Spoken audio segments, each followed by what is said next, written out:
Welcome to Wildlife Outdoors with your host, Russell and Jose. If you have a passion for conservation of the outdoors, or you're enjoying a calming hike in the mountains, an exhilarating kayak trip on the river, feeling a fish on the end of your line, cooking on an open flame in a primitive campsite, or stalking big game, just waiting for the perfect shot, you're in the right place. So put on your boots and polarized sunglasses and come along for the ride. Welcome back to another episode of Wildlife Outdoors. I'm Russell, and today we're joined as always by my good buddy and co-host Jose. Today we've got an exciting guest that's doing some serious good for the planet, Sam Baker of Wriggle Brew. They turn worm castings into powerful all-natural liquid fertilizer that helps restore soil health, but their work doesn't stop there. They are breaking new ground with research that uses worms to break down plastic waste and transform it into usable soil. So Sam, welcome to the show. How you doing, man? I'm doing great. Thanks for having me on. I'm happy to talk worms. Hey, I'm happy to have you on. This is exciting. I've never heard of, anything that y'all are doing. Really, I've heard of worm fertilizer and worm castings and stuff, but taking plastics to soil, that's just mind-blowing to me. It's pretty cool. It's kind of a groundbreaking thing we're doing because, as you know, plastics are a huge problem, right? There's hundreds of millions of pounds of plastic going into the environment every year. So much so that now, according to some of the research that's coming out, there's as much as like a credit card's worth of plastic in our brains on average. Oh, wow. Which is a lot.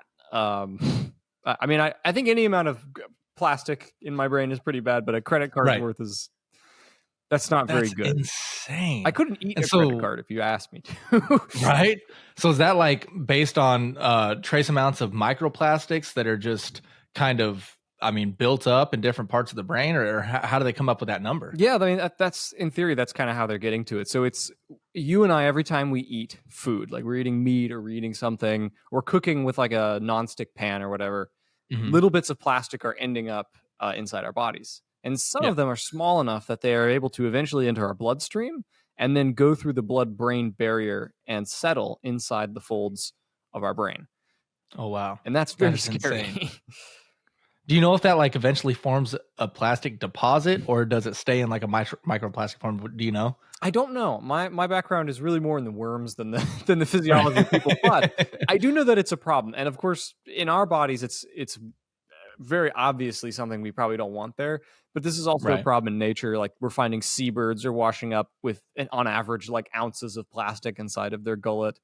We're finding there's plastic on the bottom of the Marianas Trench. There's an island of it floating in the Pacific. So it's a big problem.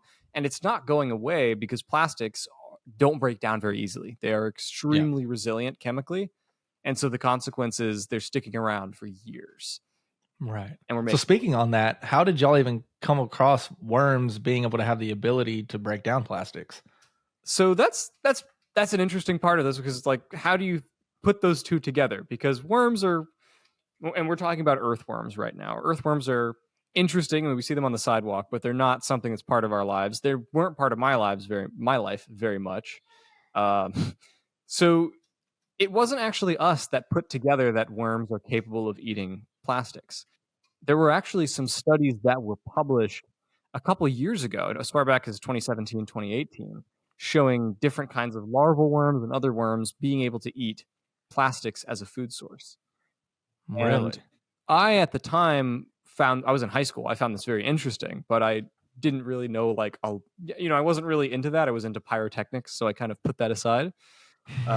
And as I was going forward, I eventually went to study at university. I was studying chemistry. I worked at a chemistry lab, and I became interested in fertilizer because in Florida and in a lot of the Gulf states, we have fertilizer runoff. So we've got fertilizer being used at a large scale in our lawn and garden industry, our housing developments, and the excess fertilizer ends up running off and causing these algal blooms and killing all of our fish. And it killed all the fish at one of my favorite fishing spots. And so I was like, okay, this is a problem. I want to do something about fertilizer. And my friend ended up telling me that worms basically poop fertilizer. And so I became very interested in thinking about, okay, can we use worm poop fertilizer as a replacement for this synthetic polluting stuff? And along the way, I ended up rediscovering some of these old publications about worms eating plastic as well. And so putting the two together, I was like, wait a minute. If worms can eat ordinary food waste and garbage and poop fertilizer, and some worms can eat plastic, do the worms that eat plastic poop fertilizer? And can we use plastic through worms to make fertilizer? Right. And the whole thing kind of spun out from there. Huh. So you talked a little bit about like larval worms and earthworms, and so what are the worms that actually do break down plastic? So this is where it gets kind of interesting, and we might have to do something of a small chemistry lesson to like fully understand how this works. But the basics are this: certain kinds of larval worms. So we're talking the larva of like beetles, the larva of certain flies, wax worms. These guys have been observed by multiple institutions and academic studies to be able to eat soft plastics like polystyrene, so that's styrofoam, and other kinds of plastic foams, eat them. So chew into them, swallow them, digest them, and use them as a food source. So actually, we're not talking about them just like chewing it up and pooping out microplastics. They are actually digesting it. They are actually getting energy out of it. Those larval worms have been seen doing that. And what enables those larval worms to do that to plastic is that their guts are full of certain bacteria that are able to produce enzymes that can actually break these plastics apart. And those bacteria are found not just in the larval worms, but also in non-larval worms, in earthworms, and in other kinds of worms. And so the thinking is, because larval worms have a life cycle, they don't live very long, and they are kind of complex, maybe earthworms can be used to eat plastics much more consistently and effectively than larval worms can. I see. So what happens after? So the worms, obviously, they can break down these plastics and use them for energy. Do they actually put out a fertilizer or a soil product? So that's have y'all found that out? Yeah. So to give a little more context to like who we were and how we were testing this, after I got interested in worms pooping out fertilizer with my friend, he and I decided to make a company around raising worms, using their poop to make fertilizer, and testing the hypothesis about plastic being digested. And in that process, we ended up creating a liquid fertilizer called Wriggle Brew, which we started to be able to sell to farms. With the funding from that and with funding from a government grant, we actually pitched our research to the National Science Foundation. With that funding combined, we were able to spend about a year studying how worms eat plastics and how we can improve their consumption and digestion of plastic. I see. So that was from 2023, August 2023 to about July, August 2024. And during that process, we found that the worms that eat, the larval worms that eat plastic and poop it out, do actually make a kind of fertilizer-ish material when they poop, but it's not very good. It doesn't work very well because plastics are primarily just carbon and hydrogen. There's really no nitrogen or any other nutrients in there. And we also found that they aren't very fast. They eat plastic very, very slowly. So we ended up devising a couple ways to accelerate the digestion and to get them to produce better poop. And the big one that we ended up coming up with was, rather than using thousands of little worms to eat plastic, we designed and built a large artificial worm gut that could eat vast amounts of plastic much more quickly than the actual living organisms could. Okay. And so is that like in the form of a chamber or a reactor, or how did you guys create that? Bingo. Yep. A bioreactor. So for those of you who aren't super familiar with biochemistry, a bioreactor is really just a big like tank. It's like a big jar. And for us, we literally got away with using mason jars at certain points. Really? Yes. Because our budget has always been rather small. I mean, even when we had a federal grant backing us up, we're still bootstrapping all of this, and the federal grant, has to pay for a lot. So, right. But we were able to get away with using just mason jars. And the way we did this is, remember, those bacteria that are living in the worm's guts. Those guys are the key to actually eating the plastic. They're the ones who are producing the enzymes that are actually breaking plastics down. So by harvesting them, we are able to build an artificial worm gut colonized with those bacteria producing the enzymes in such a way that we can feed the plastic into it and have it break down much more quickly inside of this gut. I see. So when you say more quickly, what is the time frame on this? It depends on the plastic, but with polystyrene, we were able to achieve a record digestion of about 5 days to eat about a pound. Oh, wow. And so That's go back to the insane. beginning, we're talking about 800 years in nature for styrofoam to break down. We're pulling it off in 5 days. That is amazing. It's pretty amazing. We also were able to get LDPE, which is the plastic from plastic bags. If you go to like a grocery store and they give you a bag, that kind of plastic, we were able to break that down in about 3.5 days. Oh, wow. That is insane. That was the fastest we got. Now, I should note there are some caveats to this. In the case of LDPE, there's a wax portion that also is produced from this. And breaking that wax down, it takes a lot longer than just breaking the plastic down. I see. But it's still extremely promising.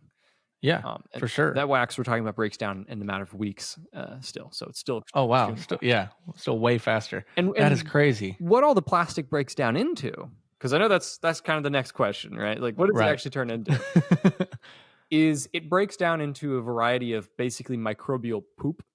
So random secondary metabolites, kind of a mix of organic acids. And what we ended up coming up with as a way to do something useful with that poop material is you can take that and you can feed that to earthworms, directly to earthworms. Okay. And they eat that much more readily than they eat plastic. They eat that like they eat any other kind of food, and they poop out worm castings, which, as we know, are good fertilizer. I see. So they poop out almost like a soil or a food-like material for the earthworms, and then the earthworms finish it off, and that's where you end up getting the fertilizer from, essentially the plastic. Exactly. And so the whole process, that worm digestion itself takes longer, takes like 2 weeks. So the whole process, we're talking about 3 to 4 weeks from plastic in to worm casting, fertilizer, soil out the other end. Oh, wow. That's amazing. And so have you guys found a way to create a bioreactor that mimics the earthworms cycle, or do you just allow the worms to do that as well? We just let the worms do that. We haven't pursued that very much because they're really, really adept at what they do. And so in the case of the larval worms eating the plastic, the reason they're able to do that is because of a quirk of evolution. It's almost an accident that they're able to pull that off, and they only barely pull it off. But earthworms, they are really, really adept at eating waste material, organic waste material. So they are like eons or light years better than these larval worms are at eating the plastic when it comes to eating organic stuff. I see. That makes sense.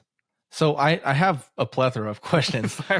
So with the larval worms eating the plastics, is there something similar to what they would normally eat in nature that is similar to like the structure of plastics, or how do they break it down, and how is that even a thing? Yeah, that's a great question. And your instinct is absolutely right. So the reason these larvae are able to eat plastic at all is because a lot of the plastic, like polystyrene, is made up of these aromatic rings, these chemical rings that are extremely similar to a compound called toluene. Okay. So styrene, if you look it up, styrene is what polystyrene is made out of. Styrene is almost the same exact molecule as toluene, like almost exactly the same.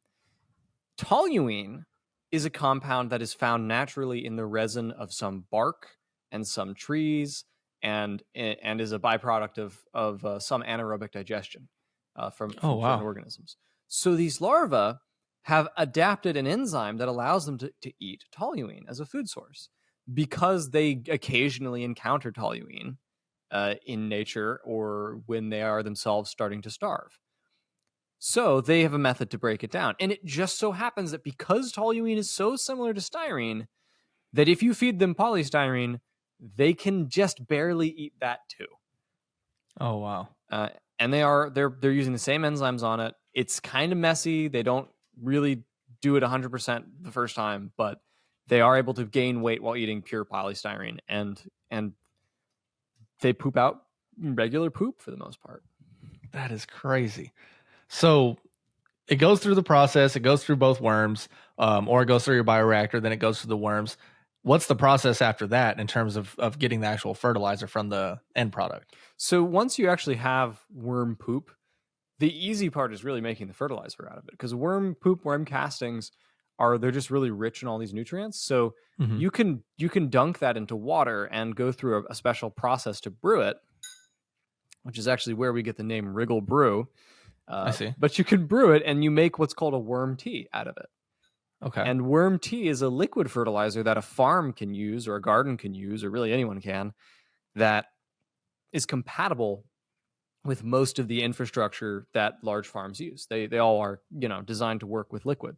So we take the worm castings, we brew it up in a big tank, almost like beer, and we Mhm. get a liquid out of it. We ship that out to a farmer, and the farmer can use that to grow soy and corn. And they're doing this with our product on fields, thousands of acres, and getting really good results. Oh, wow. And so I would assume that the cost of creating a natural fertilizer like worm tea would probably be less than that of a synthetic. So what is the foothold that this country is using, and whether it be synthetic or worm tea, do you know? So that's a very, very interesting question, because yes, it is actually cheaper to make organic fertilizer like this. This is, if you do it right, if you have the right scale and infrastructure, way cheaper than the synthetics, because the synthetic fertilizer, the nitrogen stuff, the phosphorus stuff, comes from one of two ways. The nitrogen is produced through a really intense chemical process involving petroleum, which is why we call those petrochemical fertilizers. Mm-hmm. And the phosphorus is usually mined out of the ground. I see. And so those two products are often produced abroad. A huge amount of our nitrogen fertilizer actually used to come from Russia and Ukraine. Oh, wow. And a lot of it still comes from Saudi Arabia and other countries. And a lot of our phosphorus is produced here in Florida, but much of it also comes from abroad as well.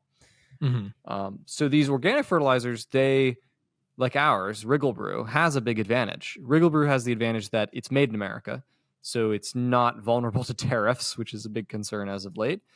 Yeah. It's also not vulnerable to war as much, right? When the war in Ukraine started, the price of nitrogen fertilizer went up 400%. Oh, wow. So there are significant challenges to using those long term, but this stuff, not so much. And the dream is that we could even begin to make it from plastic. And so now we're taking plastic, which we have plenty of plastic waste here in America, Yeah. and we're turning that into fertilizer too. But this is new stuff. So we're only just beginning to crack open the market. So like last year, for example, we sold about 3,000 gallons. Okay. And in this year, between like November and April, this last season, we sold about 30,000 gallons. Oh, wow. So we did 10x compared to the last year. And next year, we're hoping to do, 100,000 or even 300,000 gallons. So what's the process on upscaling and getting to the goals that you guys have set? Well, that's the beautiful thing. It's pretty easy to scale, fortunately, because we're working with relatively straightforward stuff. Brewing, mixing stuff that's like well-established industrial processes.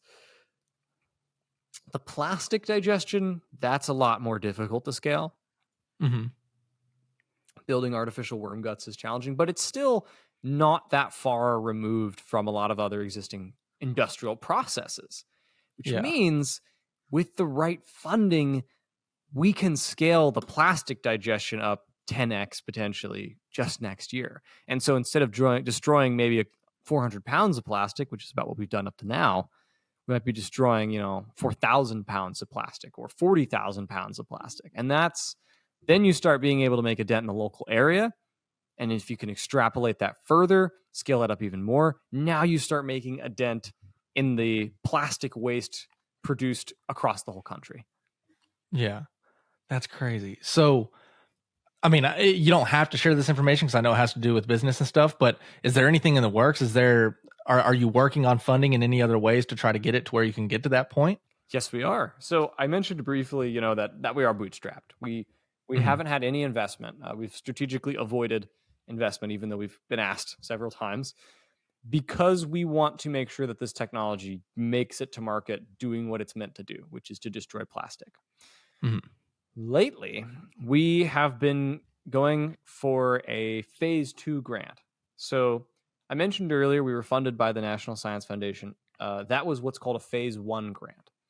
So a phase 1 grant is where you have about $275,000 provided to you by the federal government to pursue your research. There are obviously requirements they have in how you spend that money. But it's the good news is they don't take any equity from you when they give you that funding. It's go conduct your research, figure this out, start your business. We did that. We had a great time with it. They also have a phase 2. In phase 2, if you've proven the technology is viable, which we have done, you can ask for $1.2 million. Oh, wow. And that's a significant chunk of change. Yeah. So we've asked for that funding, and we are expecting news about whether or not we will get that very, very soon. That's awesome. It is. Do you have any private funding opportunities out there or anything that you've been chasing? We do. We have some private funding opportunities. Like I said, we've actually been solicited by a number of venture capital folks and private equity firms, and we've turned a few of them away. But we do have a couple folks who are interested in acting as funders for us. And so we have confidence that, we get the appropriate funding from the NSF or not, we'll still be able to fund a pilot where we'll actually be able to start digesting plastic at a large scale. Wow, that is amazing. It's pretty cool. It's like mind blowing for me because plastics are just such a huge issue. And us as conservationists and outdoorsmen, we firmly believe in healthy soil, healthy air, healthy water, and plastics have really had a major impact in all three of those in numerous ways. And so to hear that there's a way to organically break it down and utilize the product, and is there any negative byproducts from the process that you guys have found? Not chemically. So we haven't found that there's any like pollutants produced in the actual worm castings.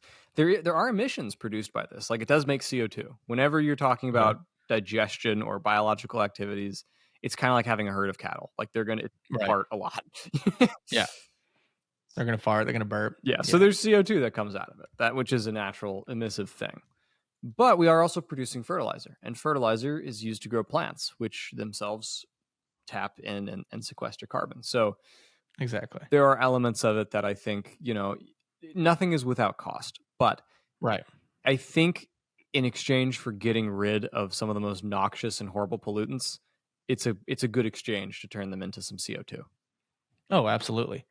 I could definitely see that. So, and a little bit of kind of the lead from that funding question I asked, it's just a long shot, but I was listening to a podcast recently. I don't remember what podcast it was, but they were talking about Mike Cesario. Have you heard of him?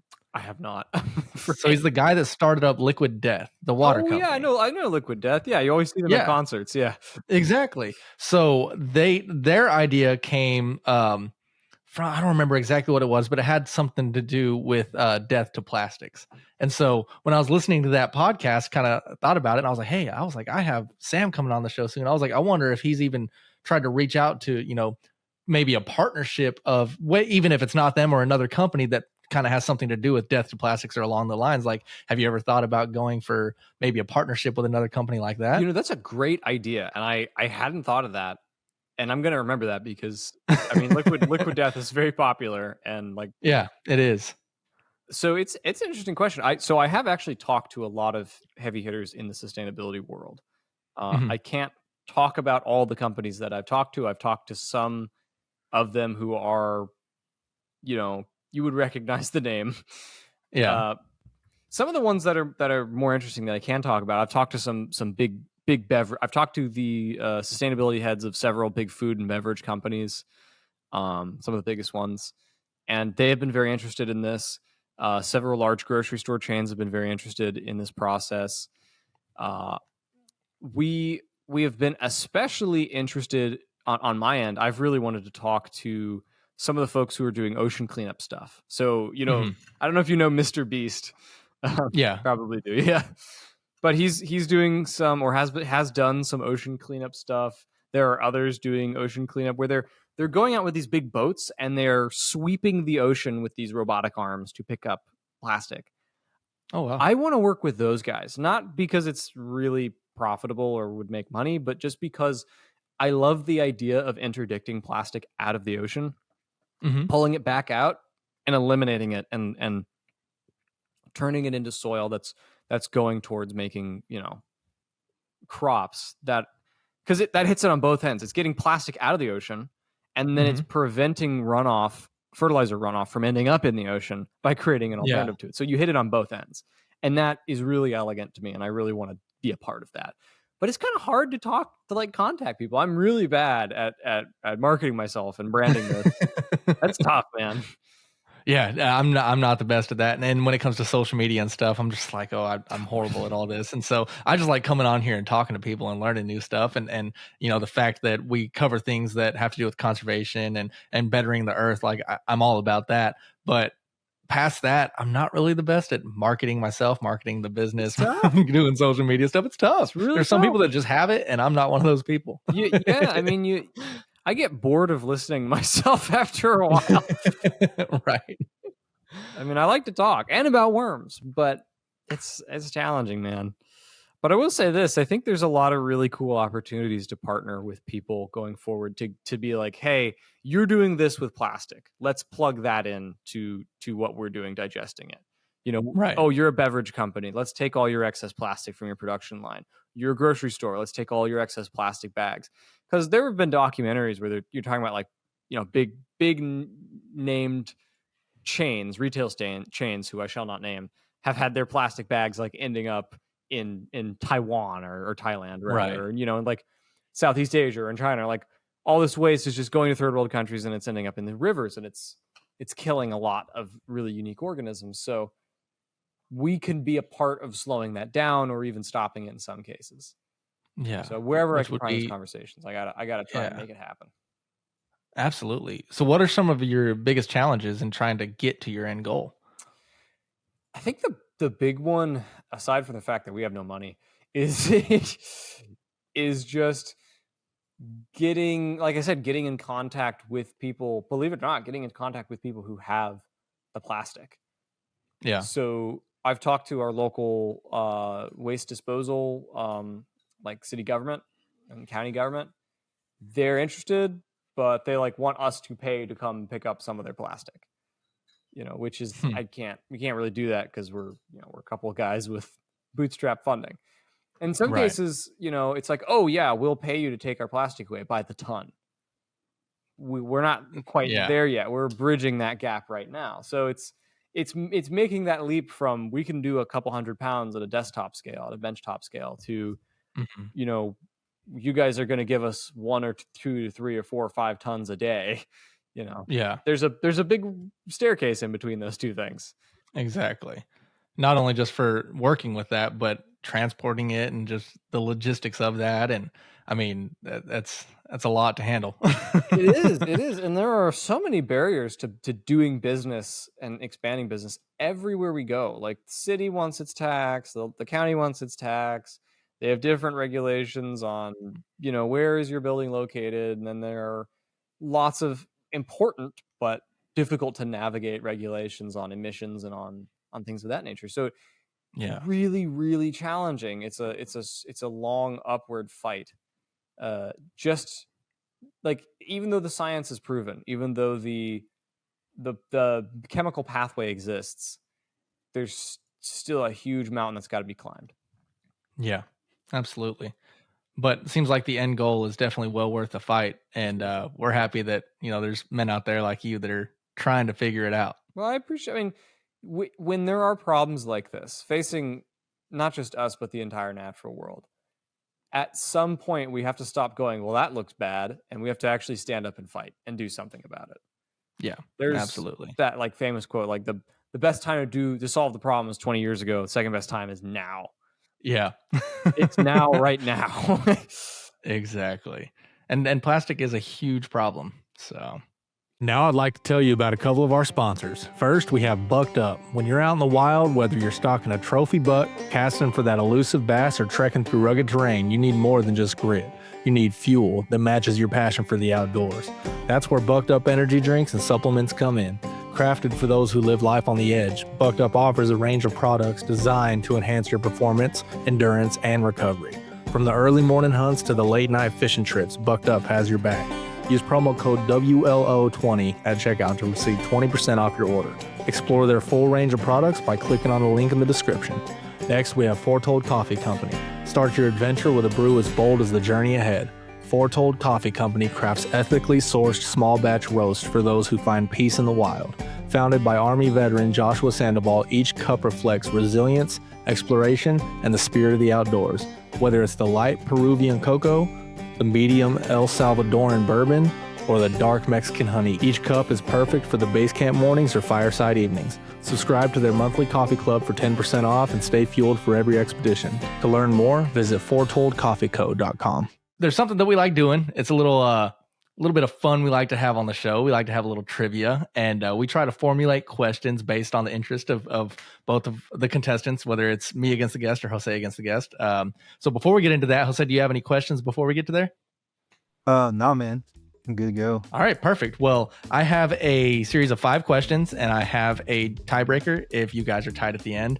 I tried to formulate the questions based on your interest, Sam, and Jose's knowledge that I know that he knows about things. So are y'all ready? Ready to go? We'll find out. So I guess how we're going to do this is I will ask the question, and then we just take a few seconds to think about it, let you guys go.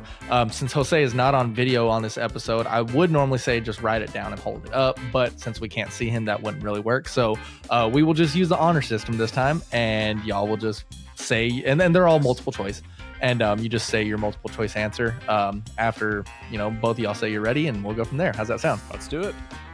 All right. Sounds good. Perfect. So the category for this first question is a hybrid between wildlife and outdoor recreation and space, because Sam likes space. So the question is, satellites launched into space have revolutionized how we study wildlife migration and habitat change. In particular, GPS tagging via satellite helps researchers track long-distance movements of species like the whooping crane and sea turtles. What major global system originally developed for military navigation now enables this level of wildlife tracking and backcountry navigation for outdoor enthusiasts? A. Radar. B. Geographic information systems. C. Global positioning systems. Or D. Sonar. All right, Sam has his answer. You have the answer, Jose? I do. Yeah. All right, Sam, what's your answer? It's got to be C. GPS? That was mine as well. Yep. The answer is C. GPS, Global Positioning System. So we are tied 1-1. All right. Question 2. Military history mixed with outdoor gear. Question. Many technologies now used in outdoor recreation, such as synthetic sleeping bags, waterproof fabrics, and even trail ration methods, originated from military innovations. One iconic example is the MRE, the meal ready to eat, developed for soldiers but now common among backpackers. Which early military ration systems laid the foundation for today's compact calorie-dense meals? A. A rations. B. B rations. C. C rations. Or D. G rations. I mean, I got to guess. I got to guess too. You got me here. I don't know. What y'all got? I was going to go with B rations. Sam? C rations?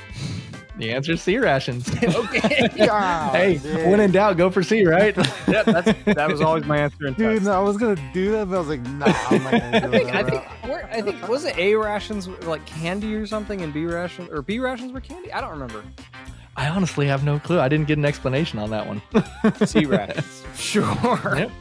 Well, Sam is up 2-1. Was there like a backstory or any additional information as to why they settled on C rations? There was not. I'm sure it's out there, but I wasn't able to get that information. I don't know if I deserve that point because that was just a raw guess. Well, let's see how it plays out. All right. All right. Question 3. A mixture between wildlife defense mechanisms and medieval armor. So, question. Medieval knights wore suits of armor for protection in battle. Often heavy but effective. In nature, armadillos, which are found throughout the southern U.S., evolved a similar form of defense, a tough, protective shell made of bony plates. What is this natural armor called? A. Exoskeleton. B. Dermal plating. C. Carapace. D. Osteoderm. Oh, man.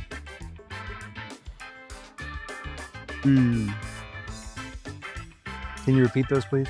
A. Exoskeleton. B. Dermal plating. C. Carapace. D. Osteoderm. That's really tough. Is this specific to the armadillo or species with like those similar characteristics? Specific to the armadillo. Okay. Specific to the armadillo. I think I have an answer. All right. It's probably wrong. Is it B? What is your answer, Jose? Oh man, I'm torn between that one and osteoderm. Just to be different, I'm gonna go with osteoderm. Answer is osteoderm. Yes. All right, so we are all tied up after 3 questions, 2-2. Yeah, that was a tough one. I read it because That was I was trying to find things. So I asked you, Sam, earlier what some of your interests were, and I was like, I gotta find things. And so I honestly got on ChatGPT and said, what are relations between wildlife and this? And what are relations between wildlife and this? And then I narrowed that down to try to formulate questions with some research. And I come across that and I was like, I honestly would have said exoskeleton before I actually started reading up on it. I didn't know. I was just thinking insects, you know. But all right, question 4. This is a mixture between worm fertilizer and land management. So in wildlife conservation and sustainable agriculture, vermicompost is increasingly used to restore soil health in degraded lands and food plots for game species. Why is worm castings considered a better choice than synthetic fertilizer for wildlife supporting habitat projects? A, they increase predatory insect populations. B, they naturally balance pH and improve microbial diversity. C, they sterilize soil to reduce pest competition. Or D, they attract deer due to their scent. Sam has his answer, it looks like. Yeah. Jose, you got your answer? I do, yeah. All right, what do y'all got? Definitely B. B as in Yep. Yep. So after 4 questions, we are tied up at 3. All right, so this next question was kind of difficult to try to formulate, but I was able to get it to do with worms and fly fishing, but it also happens to do with Florida. So you may have an upper hand, Sam. We'll see.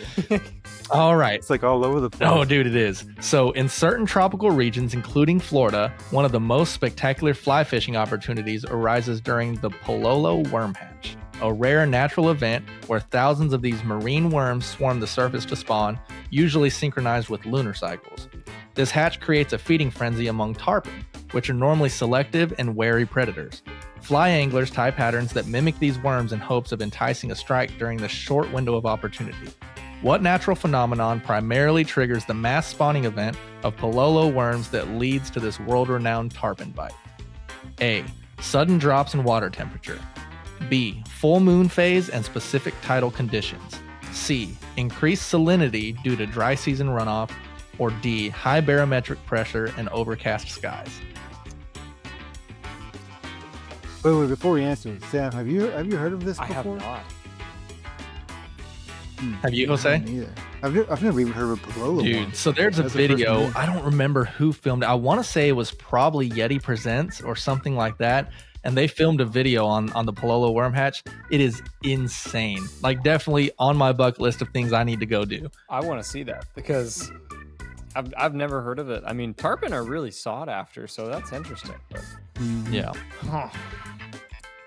Okay, can you go? Sorry, I didn't mean to No, get yeah. Could you repeat the answer choices? again? Yes. A, sudden drops in water temperature. B, full moon phase and specific tidal conditions. C, increased salinity due to dry season runoff.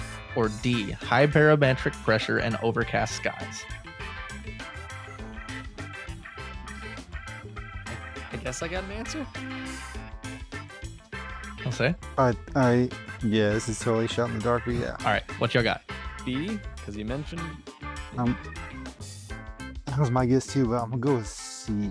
Oh, it's B, Jose. If you would have stayed to it, we would have gone to sudden death. Son of a gun. So Sam wins it. Good game, Sam. Good game. I don't feel like I won, but That was a tough one to formulate, but it was something that I was just like, oh, if I have an opportunity to talk about the Pololo worm, like, dude, it is insane. I'll see if I'll find the video that I'd seen and I'll send it to you, Sam, and I'll put the link in the description so the listeners can follow it. But it is this crazy event, and there are these really strange looking marine worms, and to think about catching a massive 100-pound plus tarpon on like a worm pattern, like, it's insane. So are they?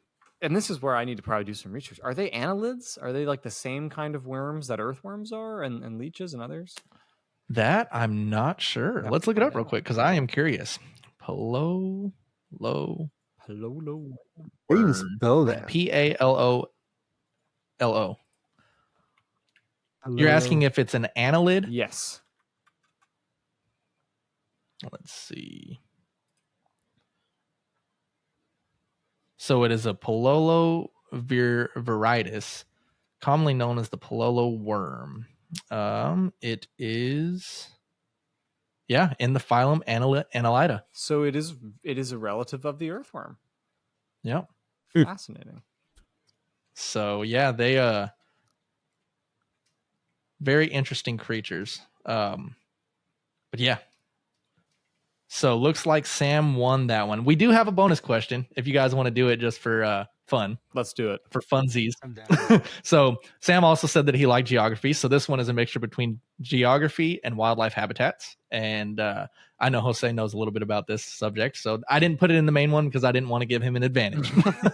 But the Mississippi Flyway is one of North America's most important migratory bird routes, used by ducks, geese, and other waterfowl as they travel from Canada to the Gulf of Mexico.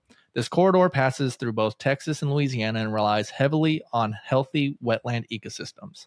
Which of the following land features is most critical to preserving stopover habitats along this route? A, mountain passes, B, coastal dunes, C, river deltas and floodplains, or D, prairie plateaus?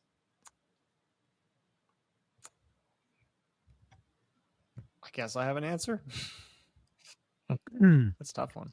I mean, it's kind of hard to choose. I think I did too. All right, what y'all got? I'm probably gonna get this wrong, ironically. Let's see. I'm gonna say What do you say, Sam? B. Answer C. Cool. So that could have been the tiebreaker, man. But Dang. yeah, so Should have trusted my gut. Gosh dang. yeah, that was a fun game. That was like a neck and neck game. Normally it's kind of up on one or the other every time we've done it before. Dude, those were some great They questions, were. man. Those are some Well, thank fun you. ones. I appreciate that. I worked a little bit on them. But yeah, so I guess we didn't mention this before, but the prize for this game is actually a 2-pound bag of Foretold coffee. They're one of the sponsors of the show. Oh, wow. So if you are a coffee fan, you can get a 2-pound bag of coffee. Well, we're big into brewing. I myself am not a big coffee guy, but you know who is? My chief scientist, Gabe. He is a coffee fiend. He loves coffee. Really? He will drink like a quart and change of coffee a day. It's kind of crazy. Well, then we might just have to send you a bag. And I'll get with you after the show, but we do have 3 flavors that they offer. And so they're 3, they don't call them flavors. It's 3 roasts. Yeah. See, Gabe is powered by coffee. So this actually serves a good a part of our research process as well. Right. Gives him a little bit of the energy to get the work done, huh? Exactly. Yes, Well, we sir. try to help where we Yeah. can. Actually, that brings up an interesting thing. So, did you know that earthworms are very good at preserving caffeine and caffeic acid in their worm castings? And that Really? I did not know that. so when worms eat leaves, like for example, the yaupon, which is a North American caffeine plant, they won't digest the caffeine. They will pass it through themselves completely undigested, and it ends up in their worm castings. And if you then make a worm tea from worm castings, which worms, let's assume these worms had been fed a steady diet of caffeine, then those worm castings are actually really good at fighting off pests on plants. Because Really? caffeine and caffeic acid are a natural biopesticide. Huh. Well, that's pretty It is. cool. So I didn't know if that. you feed caffeine rich food to worms, take their worm tea and spray your plants with it, that can be a natural pest deterrent. Yes. So we're talking about things like aphids, spider mites, mealybugs. Wow. That can really be caused by the caffeine, because caffeine and caffeic acid specifically is what's known as a polyphenol compound, and it interrupts the digestion of most plant-eating insects, and it also can even cause their mandibles to fall off. Really? Yes, and so it's a really powerful warding compound, which is why some people will actually make candles with spent coffee grinds, because that can ward off insects like I mosquitoes. see. If you Yeah, I've heard of people putting coffee grounds like at the base of their plants and stuff like that. And I don't know if it has anything to do with that or not, but that is interesting. Same phenomenon. Yep. So hypothetically, if you got like let's say for example some instant coffee and put it in like a little misting bottle or whatever, a little spritzer bottle, and you spray that on the plant, it should have similar effect like a repellent. Possibly so. I really don't know because I haven't tested that, but I would expect yes, just from the way the chemistry works. And people do this with other polyphenol compounds. Capsaicin is another polyphenol compound. That's what makes spicy peppers hot, is capsaicin. Mm-hmm. Same family of chemicals. So people with garlics, a lot of them have this, you take like minced garlic, you take hot pepper, take coffee grinds, you mix that all together, you have a natural biopesticide. And so Wriggle Brew, our worm tea, has the same kind of effect because it has worm castings derived from worms eating caffeine-rich food. Wow. Mm. That's amazing. That's pretty cool. And I think the best part of all of this is that it is pollinator friendly because pollinators have adapted to deal with polyphenol compounds. So we actually tested this by spraying, like we had some milkweed plants at this local butterfly garden. We sprayed them with Wriggle Brew. Not only did we see a decline in the number of predatory insects, like, so we're talking about like way fewer aphids, way fewer spider mites, none on many of these plants. We found the number of chrysalisks and caterpillars went up enormously, like doubled or tripled in many cases. Oh, wow. Wow. So that is amazing. It's maybe these butterflies are able to tell, hey, this plant has a lot of polyphenols. It's very healthy. This is a safe place. So I'm going to settle down. I'm going to eat here. I'm going to raise myself up in my little cocoon. Perhaps that's the calculus that these insects are kind of calculating. I don't know, but it was a really cool result. And to this day, the Butterfly Garden Club still uses our product as the only product they use. That is awesome. Wow. So how do people get their hands on this product? Well, you don't have to come to Florida for it. We are online, so you can go to wrigglebrew.com, Wriggle Brew, or WRIGGLE. You can also go to Amazon. We are on Amazon as well, but they take a lot of money from us, so our website's better. We are also in a good number of stores in the Dallas-Fort Worth area. So, for example, if you ever go to North Haven Gardens, which is a really nice garden center in Dallas, we are over there.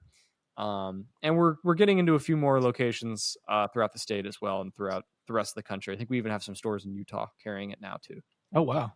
It's easy to find and very easy to use, and your plants will love you for using it. So I encourage you to go after it. That's amazing. So do you have a line of products? Do you have just one product? Tell us a little bit about that. We really just have the two products. So we have worm castings themselves. Let's say you're starting a new garden and you want the soil to absorb moisture a little better, to have really good chemical properties. Worm castings, that's the creme de la creme for that. We also have Wriggle Brew itself, the worm casting tea that we make. We fortify that with several species of beneficial bacteria that are good for the soil, as well as several species of beneficial fungi, mycorrhiza, notably among them. And that is very, very good for established plants. So like, let's say you're growing tomato or an orchid or really anything.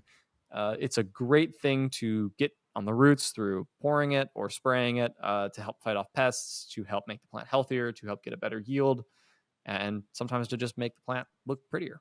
So that's Wriggle Brew.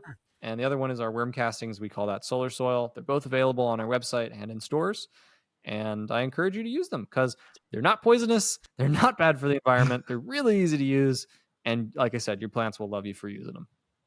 That's amazing. Well, we appreciate that information, man. And we appreciate your time. This was a very informative yet fun episode. So yeah, I'm excited to share this, and I will definitely make sure I put all your links in the description. And for those of y'all that are listening to the end, we appreciate you watching, and we'll catch y'all next time. Yeah. Thanks for coming down the wormhole with us. This has been Wildlife Outdoors. Thanks for listening. Follow us on Facebook at Wildlife Outdoors and on Instagram at wild.life.outdoors. Let's go live life on the wild side.